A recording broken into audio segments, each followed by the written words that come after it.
स्वागत है आज का एपिसोड नंबर 3 में, जो कि बिहार से रिलेटेड है। आज लेके आए हैं आपके लिए बिहार विविध से रिलेटेड जितने भी इम्पोर्टेंट क्वेश्चंस हैं उसे हम लोग आज देखेंगे, जो कि बिहार का स्पीडी से कवर किया हुआ है। तो चलिए आगे देखते हैं। इससे पहले का 2 वीडियो बनाया हुआ है जो कि बिहार के फैक्चुअल डेटा पे है। बिहार की भौगोलिक परिचय, बिहार के आर्थिक सर्वेक्षण, बिहार की जनगणना। अगर आपने इससे पहले के वीडियो नहीं देखे तो प्ले लिस्ट में जाके वो दोनों वीडियो देख डालें। ये बिहार के एपिसोड नंबर 3 है बिहार सीरीज का, ठीक है, जो कि कंटिन्यू आ रहा है। इसलिए अगर आप इस चैनल पर नए हैं तो चैनल को सब्सक्राइब कर लें। चलिए शुरू करते हैं। पहला देखते हैं हम लोग बिहार विविध। बिहार विविध में सबसे पहले अभ्यारण्य देख लेते हैं या उद्यान, ठीक है। अभ्यारण्य या फिर उद्यान कहाँ पे है? तो वाल्मीकि नगर अभ्यारण्य कहाँ पे? पश्चिम चंपारण में। वाल्मीकि नगर अभ्यारण्य पश्चिम चंपारण। गौतम बुद्ध अभ्यारण्य गया। परमान डॉल्फिन अभ्यारण्य अररिया, ठीक है। परमान डॉल्फिन अभ्यारण्य कहाँ पे है? तो अररिया में। संजय गांधी जैविक उद्यान कहाँ पे है? पटना में। विक्रमशिला डॉल्फिन अभ्यारण्य कहाँ पे है? तो भागलपुर में, ठीक है। भीम बांध वन्यजीव अभ्यारण्य कहाँ पे? मुंगेर में। पंत या राजगीर अभ्यारण्य कहाँ पे? तो राजगीर में, ठीक है। ये था अभ्यारण्य। अब अगला देखते हैं हम लोग प्रमुख जलप्रपात। बिहार के प्रमुख जलप्रपात कौन कौन से हैं? तो सबसे पहला है ककोलत जलप्रपात, जो कि नवादा में है, ठीक है। ककोलत जलप्रपात नवादा। तेलहर कुंड जलप्रपात, तेलहर कुंड जलप्रपात कैमूर। करकट जलप्रपात कैमूर। तेलहर कुंड और करकट जलप्रपात दोनों कैमूर में है। दुर्गावती जलप्रपात रोहतास। कर्मनासा जलप्रपात बक्सर। कर्मनासा जलप्रपात बक्सर। धुआं कुंड जलप्रपात कहाँ पे है? तो सासाराम में। मंझर कुंड जलप्रपात कहाँ पे है? ये भी सासाराम में। और तितुला भवानी जलप्रपात कहाँ पे है? तो ये रोहतास में है, ठीक है। आगे देखते हैं हम लोग प्रमुख पशु या पक्षी विहार। बिहार के प्रमुख पशु या फिर पक्षी विहार को देख लेते हैं। तो पहला नागी नकटी पक्षी विहार। नागी नकटी पक्षी विहार कहाँ पे है? तो जमुई में। वाल्मीकि पशु विहार कहाँ पे है? पश्चिम चंपारण में। गोगाबिल पक्षी विहार कहाँ पे है? कटिहार में। हरियाबारा हिरन पार्क कहाँ पे? अररिया में। कांवरझील पक्षी विहार बेगूसराय। कांवरझील पक्षी विहार बेगूसराय। कुशेश्वर पक्षी विहार जो है दरभंगा में है, ठीक है। सरैयामन पक्षी विहार, ठीक है। सरैयामन पक्षी विहार ये कहाँ पे है? तो बेतिया। बेतिया कहाँ पे है? तो पश्चिम चंपारण। अगर डिस्ट्रिक्ट पूछ दे तो पश्चिम चंपारण। पश्चिम चंपारण के बेतिया में है सरैयामन पक्षी विहार।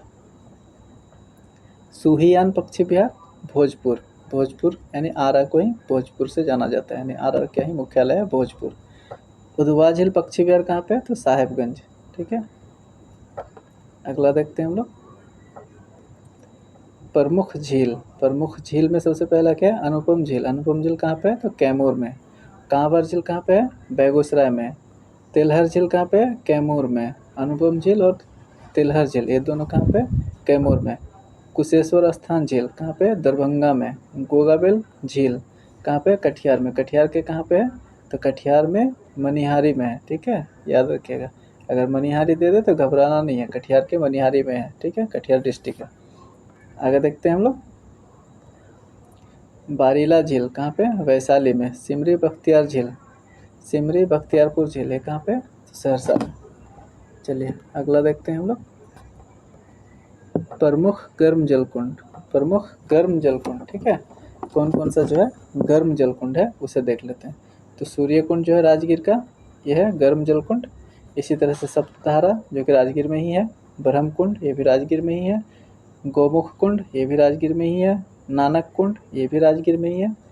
ये सारे के सारे क्या है? गर्म जलकुंड है, ठीक है। आगे भी जो देख रहे हैं ये भी गर्म जलकुंड ही है। ऋषि कुंड मुंगेर में। जन्म कुंड मुंगेर में। भीम बांध मुंगेर। रामेश्वरम कुंड मुंगेर। सीता कुंड मुंगेर। लक्ष्मण कुंड मुंगेर। भरारी कुंड मुंगेर। पंचतर कुंड मुंगेर। श्रृंगार ऋषि कुंड ये भी मुंगेर। और अग्निकुंड गया। सिर्फ अग्निकुंड याद रख लीजिएगा, ये कहाँ का है? गया। बाकी जो भी है वो राजगीर और मुंगेर में ही है। तो कोई एक जगह का याद कर लीजिएगा, बाकी जो है ऐसे ही याद आ जाएगा। जैसे राजगीर में कम है तो राजगीर का सूर्यकुंड, सप्तधारा, ब्रह्मकुंड और गौमुख कुंड और नानक कुंड ये 5 जो है राजगीर में है और एक अग्निकुंड ये गया में है। ये 6 याद कर लीजिएगा तो बाकी का बन जाएगा। चलिए अगला देखते हैं लोकनाट्य।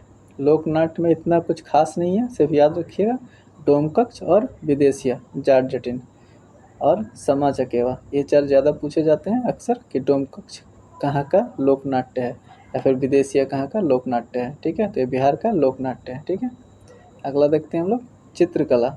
चित्रकला में मधुबनी, मंजूषा, जादवपिया, थांका चित्रकला शैली और सांझी कला। तो इनमें से सबसे ज़्यादा अगर पूछा जाता है कहीं पे तो मधुबनी पूछा जाता है कि मधुबनी जो चित्रकला है वो कहाँ का है, तो ये बिहार का है। सबसे मोस्ट इम्पोर्टेंट अगर है तो मधुबनी कला है, ये याद रखिएगा। आगे देखते हैं हम लोग प्रमुख धर्म कौन कौन सा है बिहार में और उसके मानने वालों की संख्या।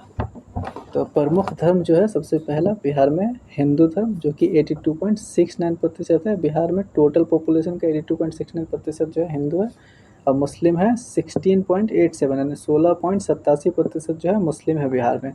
ईसाई की संख्या 0.12%, जबकि सिख 0.02%, जैन भी 0.02%, बौद्ध भी 0.02% और अन्य में है 0.01%। तो मेन जो है यहाँ पे कौन कौन से है बिहार में, तो हिंदू है 82.6% यानी 82.69%, और मुस्लिमों की संख्या कितना है 16.87%, इतना याद रखिएगा।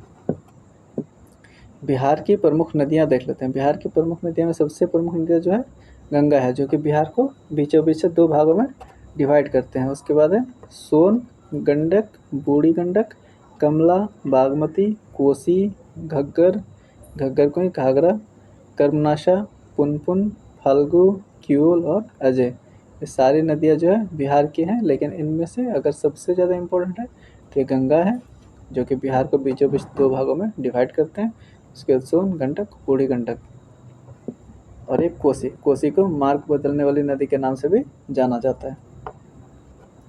आगे देखते हैं हम लोग बिहार में गंगा के किनारे स्थित झीलों की संख्या कितनी है। ये बहुत बार पूछा गया अब तक बीपीएससी में, तो बीपीएससी टीचर में भी ये पूछ सकता है। तो इसे याद रख लीजिएगा कि बिहार में गंगा के किनारे स्थित झीलों की संख्या कितनी है। तो टोटल 12 जिला है जो गंगा के किनारे स्थित है। बिहार में गंगा की लंबाई, ये भी पूछा गया बीपीएससी में, तो हो सकता है बीपीएससी टीचर में भी पूछ दे, तो ठीक है, इन्हें भी याद रखिएगा।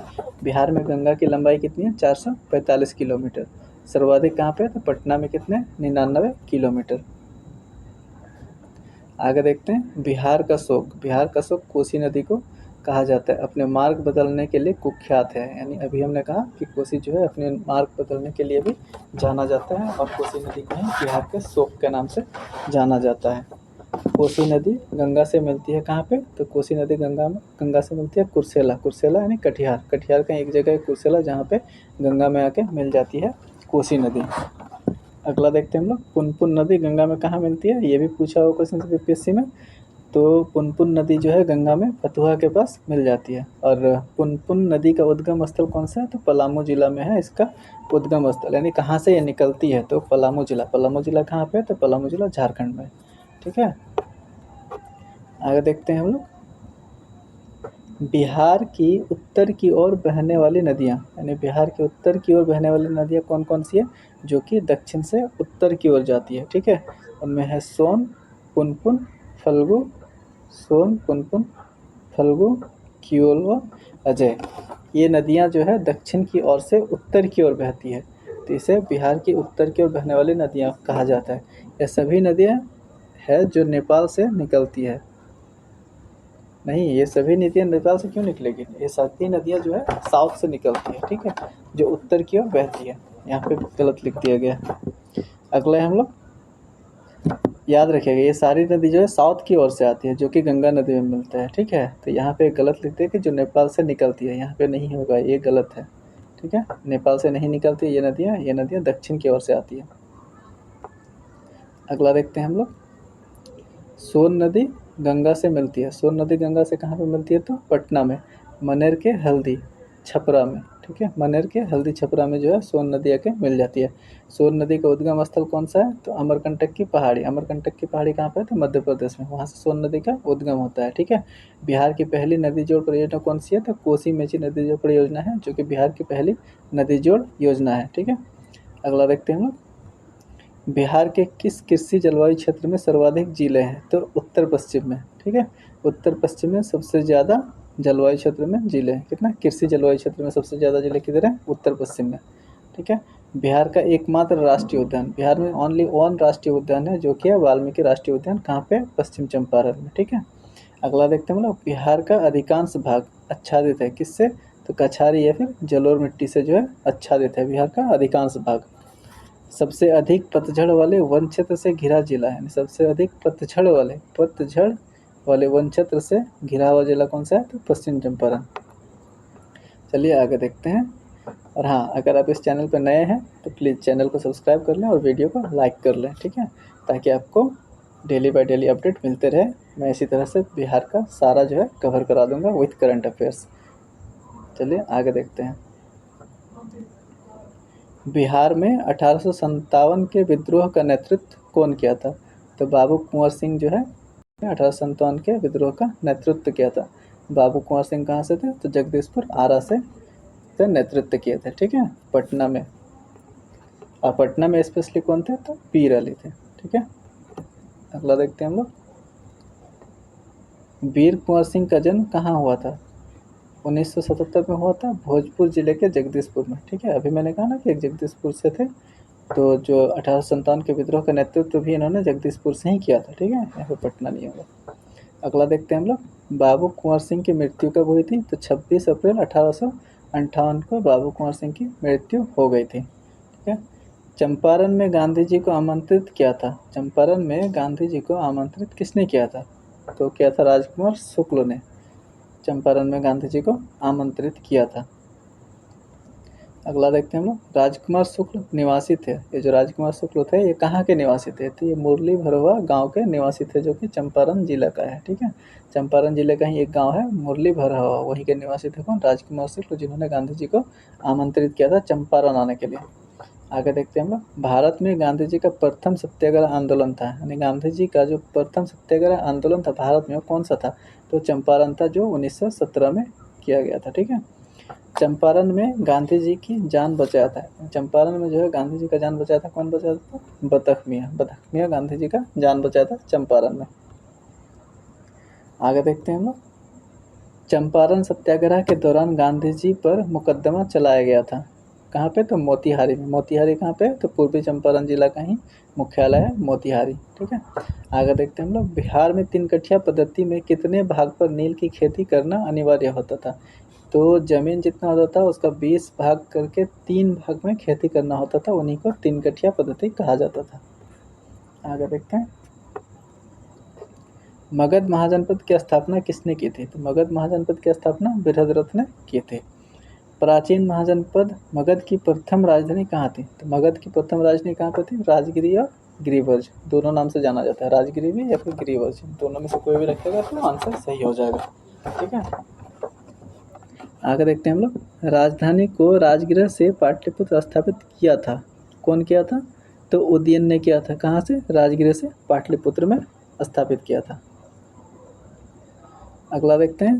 प्रथम बौद्ध संगति का आयोजन, प्रथम बौद्ध संगति का आयोजन कहाँ पे हुआ था, तो राजगीर में, और इसका अध्यक्षता कौन किया था, महाकश्यप। प्रथम जैन संगति का आयोजन कहाँ हुआ था, पाटलिपुत्र में, और इसका अध्यक्षता कौन किया था, स्थूलभद्र। बिहार में कांग्रेस का पहला अधिवेशन, यानी कांग्रेस का जो है पहला अधिवेशन कब हुआ था बिहार में, तो 1912 में। 1912 में कहाँ पे, तो बांकीपुर। कभी कभी बांकीपुर दे के भी पूछ लिया जाता है, कभी कभी पटना दे के भी पूछ लिया जाता है, तो आप देख लीजिएगा। बांकीपुर देखिएगा तो बांकीपुर, पटना देखिएगा तो पटना, ये नहीं कि पटना देख के छोड़ दीजिएगा, तो फिर आपका वो क्वेश्चन छूट जाएगा। इसलिए पटना रहे बांकीपुर रहे, दोनों में से कोई भी रहे तो आप आंसर कर सकते हैं। अगला देखते हैं। कांग्रेस का 37वां अधिवेशन कहाँ आयोजित किया गया था, तो कांग्रेस का 37वां आयोजन जो है अधिवेशन गया में आयोजित किया गया था 1922 में, जिसका अध्यक्षता कौन किया था, चित्तरंजन दास जी ने इसका अध्यक्षता किया था 1922 में, जो कि गया में आयोजित किया गया था। भारत के प्रथम राष्ट्रपति डॉक्टर राजेंद्र प्रसाद का जन्म कब हुआ था, तो 3 दिसंबर 1884 को सारण जिले में हुआ था, जो कि अब सीवान के नाम से जाना जाता है, कि जीरादेई में। ठीक है, जीरादेई गांव का नाम है जहाँ पे उसका जन्म हुआ था। अभी जो सारण जिला है, अभी सारण जिला जो है छपरा के नाम से जाना जाता है, याद रखिएगा। सिवान एक अलग जिला है, यहाँ पे भी मिस्टेक लिखा हुआ है। उस टाइम जो जन्म हुआ था ना, तो तभी जो है सारण कह के सारा जिला था। सारण हो गया और सिवान हो गया, वो जॉइंटेड जिला था। तो अब का जो है, अब का अगर पूछेगा कि राजेंद्र प्रसाद जी का जन्म कब हुआ था और कहाँ हुआ था, तो अब अगर पूछेगा तो 3 दिसंबर 1884 को सिवान आंसर सही हो जाएगा। अब का सिवान आंसर सही होगा। और तभी अगर पूछता कि जब बिहार जॉइंटेड था तभी डिस्ट्रिक्ट डिवाइडेड नहीं थे उस टाइम, तो उस टाइम सारण डिस्ट्रिक्ट के नाम से जाना जाता था। तो गांव का नाम पूछेगा तो गांव का नाम सेम है, जीरादेई। ठीक है, आगे देखते हैं हम लोग। राजेंद्र प्रसाद संविधान सभा के सभापति बने, कब बने थे? 11 दिसंबर 1946 को। ठीक है, परमानेंट सभापति। अगला देखते हैं हम लोग। 1946 में बनी अंतरिम सरकार में डॉक्टर राजेंद्र प्रसाद के पास कौन सा विभाग था? तो खाद्य एवं कृषि विभाग था डॉक्टर राजेंद्र प्रसाद जी के पास। लोकनायक की उपाधि दी गई थी किसको? जयप्रकाश नारायण को। जयप्रकाश नारायण को भारत रत्न कब दिया गया था? 1998 में। जयप्रकाश नारायण को मैग्सेसे अवार्ड दिया गया था, तो कब दिया गया था? 1965 में जयप्रकाश नारायण को मैग्सेसे अवार्ड दिया गया था। जयप्रकाश नारायण किस पार्टी से जुड़े हुए थे? तो जस्ट सोशलिस्ट पार्टी से जुड़े हुए थे जयप्रकाश नारायण। बिहार सोशलिस्ट पार्टी का गठन कब हुआ था? 1931 में। किसके किसके द्वारा? तो रामवृक्ष बोनीपुरी, ठीक है, रामवृक्ष बेनीपुरी, गंगा शरण सिन्हा, रामानंद मिश्रा और जयप्रकाश नारायण, इन चारों के द्वारा इसका गठन किया गया था। ठीक है, बिहार में स्वराज दल का गठन कब हुआ था और किसने किया था? तो 1923 में हुआ था। किसके द्वारा किया गया था? श्री कृष्ण सिंह के द्वारा किया गया था बिहार में स्वराज दल का गठन। आगे देखते हैं हम लोग। बिहार प्रांतीय किसान सभा का गठन किसने किया था? सहजानंद सरस्वती ने। कब किया था? 1929 में। याद रखिएगा, बिहार प्रांतीय किसान सभा का गठन हुआ था 1929 में सहजानंद सरस्वती के द्वारा। किसान आंदोलन का जनक किसे जाना जाता है? सहजानंद सरस्वती को। सहजानंद सरस्वती ने एक पत्रिका भी जारी किया था, उसका नाम क्या था? यहाँ पे लिया हुआ है हुंकार। हुंकार एक पत्रिका था जो सहजानंद सरस्वती के द्वारा जारी किया गया था। आगे देखते हैं हम लोग। असहयोग आंदोलन में बिहार में कृषकों का नेतृत्व कौन किया था? तो स्वामी विवेकानंद ने। महात्मा गांधी सेतु का निर्माण कब हुआ था? 1982 में हुआ। और इसका लंबाई कितना है? 5.575 मीटर। सिंपल से 5.57 मीटर। ठीक है, मोटा मोटी 5.5 मीटर। महात्मा गांधी सेतु का निर्माण 1982 में, लंबाई 5.57 मीटर लिख दिया गया है, जो कि यहाँ पे गलत है। ठीक है, किलोमीटर है, 5.5 किलोमीटर। आगे देखते हैं हम लोग। सॉरी, 5.5 किलोमीटर नहीं, यहाँ पे लंबाई 5.57 मीटर ही सही है। ठीक है, याद रखिएगा। बिहार राज्य पर्यटन विकास निगम का टैगलाइन क्या है? बिहार राज्य पर्यटन विकास निगम का टैगलाइन है ब्लिसफुल बिहार। ये भी पूछा हुआ क्वेश्चन से बीपीएससी में, जैसे बहुत ही इंपॉर्टेंट है बिहार के विविध में। ठीक है, ये सबको अच्छे से याद कर लीजिएगा। अगला देखते हैं हम लोग। महाबोधि मंदिर यूनेस्को की विरासत सूची में शामिल है, और इसको शामिल कब किया गया था? जुलाई 2002 में शामिल किया गया था। और बिहार गौरव सम्मान की शुरुआत कब किया गया था? तो बिहार गौरव सम्मान की शुरुआत 2009 में किया गया था। पटना लॉन का गांधी मैदान के रूप में नामांकन कब किया गया था? तो 1948 में। गांधी मैदान को इससे पहले किस नाम से जाना जाता था? पटना लॉन के नाम से जाना जाता था, जो कि 1948 के बाद इसको गांधी मैदान कर दिया गया, और जो प्रेजेंट टाइम में गांधी मैदान के नाम से जाना जाता है। अगला देखते हैं हम लोग। आधुनिक बिहार का निर्माता माना जाता है, तो किसे माना जाता है? सच्चिदानंद सिन्हा को। संताल विद्रोह का नेतृत्व किसने किया था? सिद्धू और कान्हू। संताल विद्रोह कब हुआ था? 1855 में संताल विद्रोह हुआ था। अगला देखते हैं हम लोग। चेरो विद्रोह का नेतृत्व कौन किया था? भूषण सिंह जमींदार ने। ठीक है, और चेरो विद्रोह हुआ कब था? तो 1800 में हुआ था चेरो विद्रोह।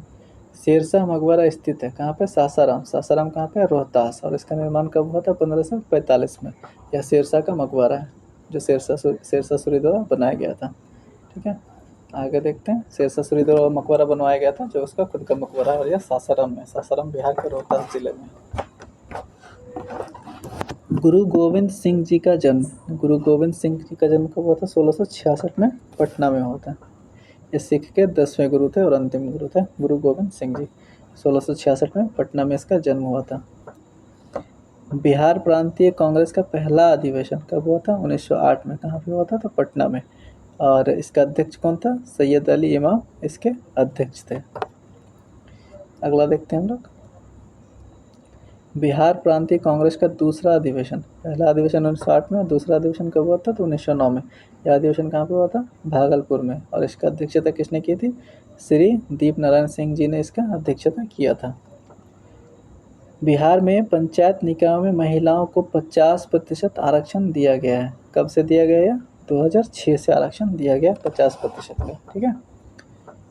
नेक्स्ट है, पटना से प्रकाशित प्रथम अंग्रेजी अखबार कौन सा था? पटना से प्रकाशित होने वाली प्रथम अंग्रेजी अखबार थी द बिहार हेराल्ड, जिसका प्रकाशन कब किया गया था? 1875 में। नेक्स्ट है हम लोग का, आर्थिक सर्वे पहली बार प्रकाशित किया गया था। बिहार का आर्थिक सर्वे पहली बार कब प्रकाशित किया गया था? 2006-07 के लिए प्रकाशित किया गया था पहला आर्थिक सर्वेक्षण।